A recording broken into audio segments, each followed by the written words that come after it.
Olá, meus irmãos, a paz do Senhor Jesus Cristo seja convosco.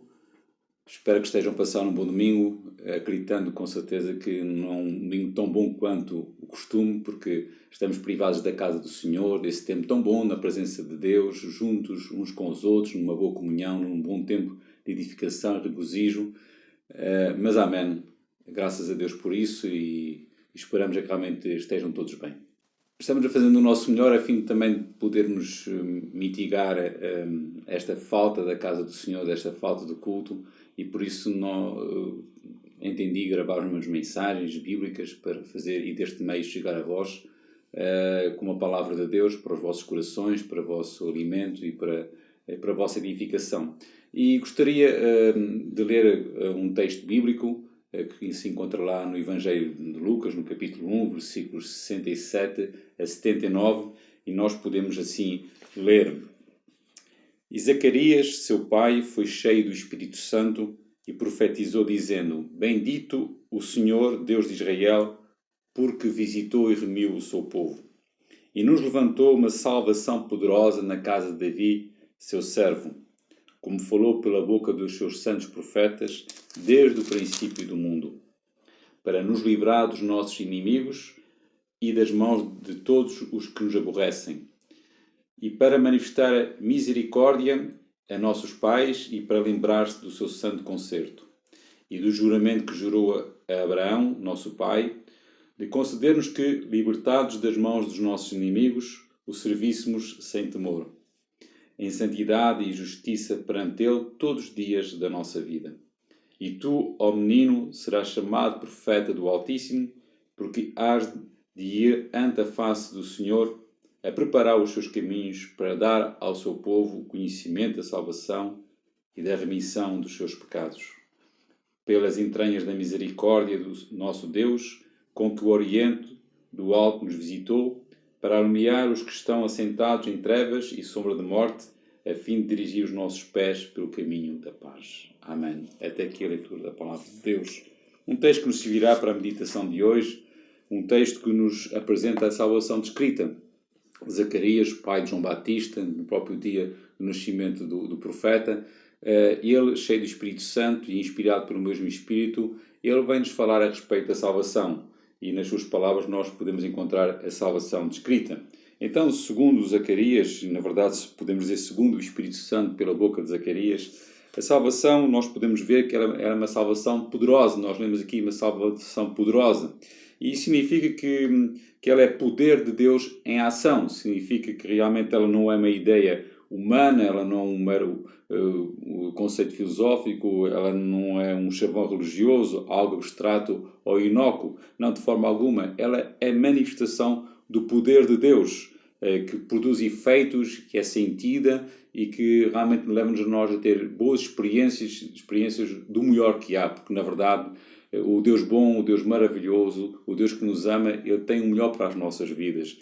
E na verdade então a salvação, a pessoa que a recebe, ela tem uma experiência poderosa, uma experiência que revoluciona a sua vida, uma experiência que transforma o seu ser, uma experiência que toca o seu viver, que realmente toca para bem. E então isso é a salvação. A salvação, como eu já disse, não é uma ideia, não é? Não é algo que seja abstrato ou algo que é inócuo, algo que não faz coisa alguma na vida da pessoa e simplesmente fica eventualmente na cabeça. Não, é algo que toca, que mexe, que realmente transforma o ser humano e que traz uma experiência real, verdadeira e poderosa da parte de Deus. E quem recebe essa salvação nunca fica igual. Na verdade, a palavra de Deus diz mesmo que por meio desta salvação o ser humano nasce de novo, ele se torna uma nova criatura, com um novo viver, com um viver totalmente transformado, como diz a palavra de Deus, mesmo as coisas velhas ficam para trás e tudo se torna novo no ser humano. E então Zacarias, continuando a falar a respeito da salvação, ele fala que esta salvação ela está em Jesus. Está em Jesus, porque ele fala aqui que Deus levantou uma salvação poderosa na casa de Davi, seu servo. Na verdade, aqui refere-se à pessoa do Senhor Jesus Cristo, porque Deus prometeu que o Salvador, que o Messias, o Cristo Senhor, ele haveria de nascer da descendência de Davi. E E realmente foi isso que veio a acontecer. Nós sabemos que Jesus Cristo ele é um descendente do rei Davi. E mesmo o próprio João Batista, ele viria, e Zacarias, seu pai, falando daquilo que seria a missão do seu filho, João Batista, ele mesmo disse, né, e tu, ó menino, portanto, referindo-se ao seu filho, serás chamado profeta do Altíssimo, porque hás de ir ante a face do Senhor a preparar os seus caminhos para dar ao seu povo conhecimento da salvação. E, na verdade, foi esta a missão de João Batista, foi apresentar ao Senhor Jesus Cristo, e apresentar ao Senhor Jesus Cristo como Salvador. Ele até disse mesmo que Jesus era o Cordeiro de Deus que tira o pecado do mundo.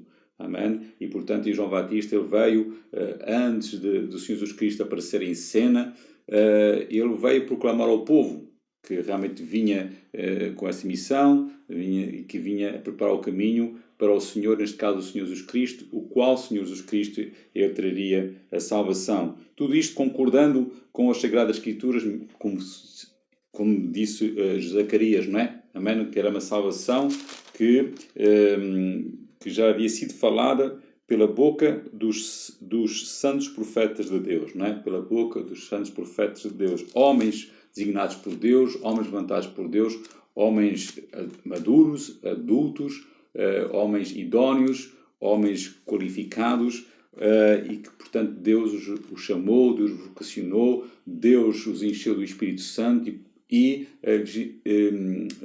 trouxe a eles esta mensagem de salvação, e esta mensagem de salvação por meio da pessoa do Senhor Jesus Cristo. A pessoa do Senhor Jesus Cristo é o foco, é a mensagem central, toda a mensagem dos profetas do Velho Testamento. Se realmente nós pegarmos na palavra de Deus, desde lá, logo do Gênesis até ao fim do Velho Testamento, nós vemos que realmente a pessoa do Senhor Jesus Cristo é a figura central da mensagem profética, porque a Bíblia Sagrada e toda a mensagem profética, o seu tema é a salvação, e é a salvação por meio da pessoa do Senhor Jesus Cristo. Deus realmente preparou um plano de salvação para o homem, para a humanidade, porque o homem, por causa do seu pecado, por causa das suas transgressões, por causa das suas injustiças, das suas imundícias, estava perdido e separado de Deus e sem Deus na sua vida e condenado à condenação eterna. Mas Deus, que é um Deus de amor, é um Deus que realmente olhou para a humanidade e sentiu dó, e então Ele preparou um plano de nossa salvação para poder reconciliar o homem consigo mesmo, para que o homem poder encontrar a remissão dos pecados, o perdão dos pecados, para que o homem também pudesse ser salvo da condenação eterna. E então, e como diz aqui também nesta própria descrição da salvação, não é? Zacarias diz que foi já desde o princípio do mundo que Deus, por meio dos profetas, ele começou já a falar a respeito desta salvação. E exatamente logo começamos lá a ver no Jardim do Éden, perante a queda do homem, que Deus já fala a Adão e Eva, dizendo estas palavras: porém, inimizade entre ti, também dirigindo-se à serpente, não é? Que havia tentado o homem, levado o homem e a mulher à queda, os primeiros pais, Adão e Eva.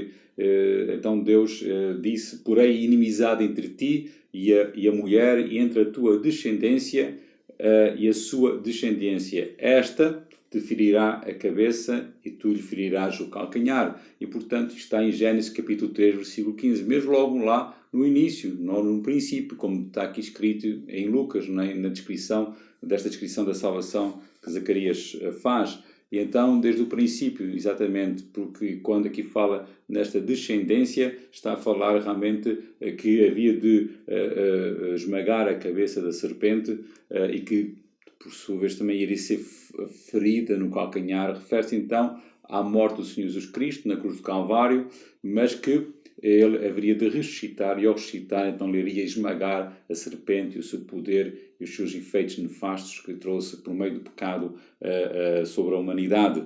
E então, desde o princípio, não é? E, portanto, aqui também fala, ao dizer desde o princípio, que efetivamente isto quer dizer que Deus não mudou nada daquilo que tinha a ver com o seu propósito, a intenção, o seu plano e também a forma como haveria de salvar a humanidade. Deus não criou outros meios e há um só meio e há uma só forma de sermos salvos, e essa é através da pessoa do Senhor Jesus Cristo. E, portanto, para sermos salvos, nós temos que abraçar o Senhor Jesus Cristo, crendo nele de todo o nosso coração. Efetivamente, a salvação está unicamente na pessoa do Senhor Jesus Cristo, e a Bíblia Sagrada é bem enfática em relação a isso. Na verdade, não há outro meio, não há outra forma pelo qual nós possamos ser salvos. O próprio Lucas, que registra estas palavras, o evangelista Lucas, que registra estas palavras de Zacarias, não é? No seu Evangelho, ele também escreveu outro livro, que é Atos dos Apóstolos, e também está lá, no capítulo 4, versículo 12, está lá bem claro a dizer que Jesus é o único Salvador. Está lá escrito desta maneira: em nenhum outro há salvação, porque também debaixo do céu nenhum outro nome foi dado aos homens pelo qual devemos ser salvos. Portanto, só através da pessoa do Senhor Jesus Cristo. Mesmo o próprio Jesus, ele certa vez disse, e disse bem estas palavras: eu sou o caminho, a verdade e a vida, ninguém vem ao Pai senão por mim. Então, para ser salvo, somente através da pessoa do Senhor Jesus Cristo. A Bíblia não dá cobertura, não dá assento, aquilo que é popular, o dito popular, não é que todos os caminhos vão dar a Roma. Não, aqui não estamos falando de ir para Roma, nós estamos a falar de ir para o céu. E de ir para o céu só há um caminho. Não há lugar para várias crenças, não há lugar para várias religiões, não há lugar para vários credos, não há lugar para várias ideias, não.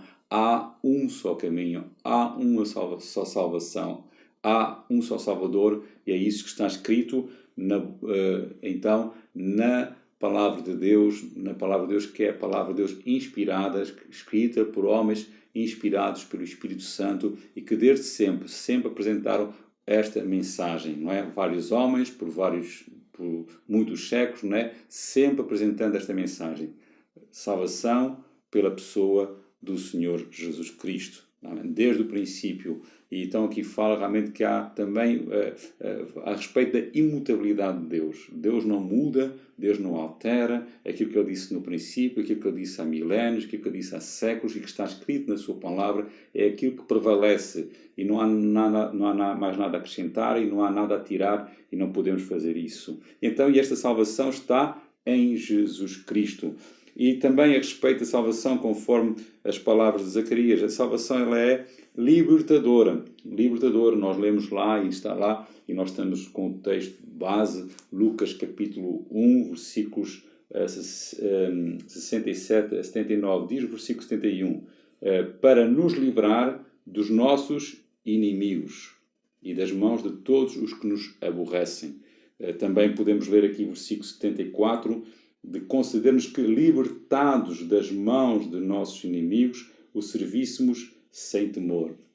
Então aqui fala-nos a respeito desta salvação, que esta salvação que é poderosa, esta salvação que está em Jesus Cristo e conforme está na Palavra de Deus, nas Sagradas Escrituras, inspiradas por Deus, pelo Espírito Santo, esta salvação ela é libertadora, é libertadora. E aqui diz-nos, liberta-nos de quê? Não é? Ela traz liberdade ao homem. Na verdade, liberdade nós sabemos que é algo que é das coisas que o homem mais deseja, não é? É um ser livre. Na verdade, Deus criou-nos como tal, não é? Mas também com responsabilidade. Livres, com liberdade e com responsabilidade. Não é? Temos liberdade de escolha, liberdade de decisão, mas também depois teremos que assumir as consequências do uso dessa liberdade. Há várias opções colocadas diante de nós e também que estão bem esclarecidas as suas consequências, então optando por uma opção, desculpa a redundância, não é? Então nós teremos que assumir a respectiva consequência, não é? E portanto, a liberdade é uma coisa que realmente é-nos muito querida, não é? Faz parte, na verdade, da nossa natureza.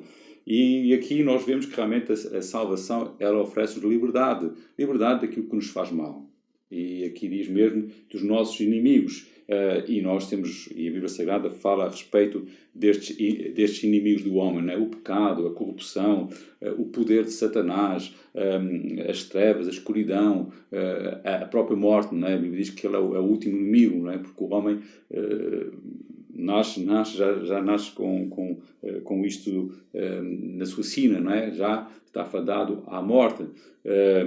Mas Jesus Cristo, ele veio realmente para nos libertar tudo isto, nos libertar do pecado, do seu poder, da corrupção, do poder de Satanás que domina o homem. A Bíblia diz que o Satanás ele é como um ladrão que veio realmente para matar, para roubar e destruir a nossa vida, mas também diz a Bíblia que Jesus veio para nos dar vida e vida com abundância, vida com prazer, vida a valer, vida preenchida, vida com sentido, vida com propósito e até também vida eterna e vida sobre a morte. E por isso Jesus ressuscitou e a Bíblia Sagrada diz que aqueles que creem em Jesus Cristo e que morrem crendo em Jesus Cristo, fiéis a Ele também, porque Ele ressuscitou, também irão ressuscitar. Também aqui diz mesmo liberdade dos que nos aborrecem, das mãos dos que nos aborrecem. E aqui refere-se a pessoas que realmente também tomam, que às vezes parece que se apossam da nossa vida, que nos escravizam, que nos dominam, que nos oprimem, que nos fazem muito mal. Pessoas que realmente nos criaram, produziram traumas na nossa vida, talvez na nossa infância, e as transportamos ainda connosco, que mesmo não estando presentes fisicamente, parece que estão sempre a todo tempo connosco, porque realmente fizeram mal, marcaram a nossa mente, o nosso interior, as nossas emoções, até o nosso próprio corpo, estão presentes todo o tempo, até às vezes no dormir, pesadelos, isso tudo, mas o Senhor Jesus Cristo é o libertador maior, não é? E pela sua salvação, Ele liberta o ser humano de tudo isto, de todas estas amarras, de todas estas cadeias, de todas estas opressões. A Bíblia diz mesmo que Jesus Cristo registra estas palavras, não é? Ele disse: vinde a mim todos estáis cansados e oprimidos, e eu vos aliviarei. Tomai sobre vós o meu jugo e aprendei de mim que sou manso e humilde de coração, e encontrareis descanso para as vossas almas. Na verdade, só em Jesus Cristo nós encontramos o verdadeiro descanso para a nossa alma, a verdadeira quietude e também a segurança para a nossa vida. Aqui até fala também no versículo 79 que Jesus veio, né, para alumiar os que estão assentados em trevas e sombra da morte. Né? Talvez você se sinta assim, se sinta na escuridão, se sinta como que num túnel, né? Numa caverna sem saída, sem luz e na sombra da morte, assombrado pela morte, com medo da morte, com temor da morte, desconhece o que a morte traz, mas Jesus Cristo, a Bíblia também diz que Ele veio morrer para libertar aqueles que viviam toda a vida escravos do medo da morte. Em Jesus Cristo Ele veio-nos para libertar do medo da morte e veio para nos libertar também do pecado, pela sua salvação. Versículo 77 da nossa leitura, Jesus veio para dar, falando, aliás, João Batista falando de Jesus, não é? Que Jesus veio trazer salvação e a remissão dos pecados, não é? E aqui a remissão dos pecados é exatamente isso, ser libertos da presença e do domínio do pecado e também da sua culpa, não é? Porque o pecado traz um sentimento de culpa e realmente estamos culpados e somos culpados diante de Deus devido às nossas transgressões. Mas a salvação, ela é libertadora. Crendo em Jesus Cristo, recebendo a salvação de Jesus, nós encontramos libertação total e completa. Também a respeito da salvação, que mais Zacarias, pai de João Batista, inspirado pelo Espírito Santo, falou a respeito da salvação. Ele diz que a salvação ela é graciosa, não é? Graciosa quer dizer que ela é uma oferta de Deus, é uma dádiva de Deus, gratuita, senão não seria oferta, senão não seria dádiva. E nós lemos no versículo 72 que a salvação é uma manifestação da misericórdia de Deus. É uma manifestação da misericórdia de Deus. No versículo 78 diz também que a salvação ela é produto das entranhas da misericórdia do nosso Deus. Não é? Deus olhou para nós, para o ser humano, no pecado, culpado, condenado, corrompido, miserável, com todas as suas amarras, e Ele atentou para nós e teve pena de nós, teve dó de nós, se condoeu, o seu coração chorou, e Ele então estende a sua mão, como diz aqui a palavra de Deus, Ele do alto nos visitou, não é? Ele baixou aqui à terra, Ele veio até nós, e isso através da pessoa do Senhor Jesus Cristo. Não é? E, portanto, é uma oferta. A salvação não é nada que nós conquistamos, ela foi totalmente conquistada pela pessoa do Senhor Jesus Cristo. Nós não temos que fazer obras, Jesus fez uma obra completa, a sua vida justa, a sua vida de obediência, cumprindo com a lei de Deus, morrendo na cruz do Calvário. Nós não temos que fazer sacrifícios, Jesus já fez um sacrifício completo e perfeito lá na cruz do Calvário. Nós não temos que pagar nada, Jesus já pagou tudo com o seu sangue que ele derramou na cruz do Calvário, e portanto a salvação já está paga e nós não temos que pagar nada, é algo que temos que nos apropriar pela fé, arrependendo dos nossos pecados e crendo e confessando o Senhor Jesus Cristo, crendo que Ele morreu pelos nossos pecados e crendo que Ele está vivo e que Ele ressuscitou e que hoje pode, e Ele faz isso mesmo, salvar o ser humano. É gracioso, nós só temos que, pela fé, crendo, confiando, apropriar-nos e tomar posse desta dádiva de Deus, E por fim, para concluir, a salvação, não é, oferece paz na presença de Deus. Oferece paz na presença de Deus. Nós lemos no versículo 74 de concedermos que, libertados das mãos de nossos inimigos, o servíssemos sem temor, sem medo, não é? E também no 79 diz que Jesus veio para iluminar os que estão assentados em trevas e sombra da morte, a fim de dirigir os nossos pés pelo caminho da paz. Pelo caminho da paz. Nós estamos em guerra com Deus e não nos sentimos bem diante de Deus e não nos sentimos bem, mas a salvação nos oferece paz com Deus. Ela nos oferece paz de Deus. Jesus é o príncipe da paz. Jesus é o dono e o doador da plena paz, da plena paz, a paz completa, paz na consciência, paz no nosso interior, paz no nosso andar, paz no nosso deitar, paz no nosso dormir, paz perante o amanhã, e o amanhã, olha, como estamos a viver, está a ver? Mas nós tendo a salvação, temos Jesus, e Jesus é connosco, Ele nos guarda, nos protege, nos abençoa, Ele nos dá sossego, Ele supra as nossas necessidades, Ele é o nosso protetor, Ele é o nosso guarda, e paz também perante o futuro eterno. Nós somos figuras de pessoas, seres eternos, desculpe, e temos um futuro, uma eternidade a enfrentar. Vamos todos ter que dar contas a Deus e temos uma eternidade ainda para continuar na nossa existência. Onde é que vai estar? Onde é que você vai passar a sua eternidade? Que contas tem para dar a Deus? Jesus é a resposta. A sua salvação é a resposta. Paz. Liquidamos as dívidas, resolvemos as nossas faltas para com Deus e entramos na presença de Deus em paz e para toda a eternidade viveremos com Ele. Muito bem, espero que esta mensagem realmente tenha sido de grande proveito para o seu coração, eu tenha falado à sua vida, e se porventura você ainda não tem esta salvação, então, olha, está na hora, está no momento, e Deus dá-lhe a oportunidade de você a receber, de você a ter, de você a desfrutar desta salvação. Façam pela sua alma, pelo seu viver, e porque realmente a salvação, todos nós precisamos dela. Deus o ama, Jesus também, e Jesus deu a sua vida por si, para o salvar. Recebam Jesus de todo o seu coração e possa realmente, a partir de hoje, e você vai experimentar isso mesmo, ser uma pessoa feliz, uma pessoa com paz, uma pessoa livre, uma pessoa alegre e satisfeita e vivendo uma vida com segurança. Deus abençoe ricamente, em nome de Jesus.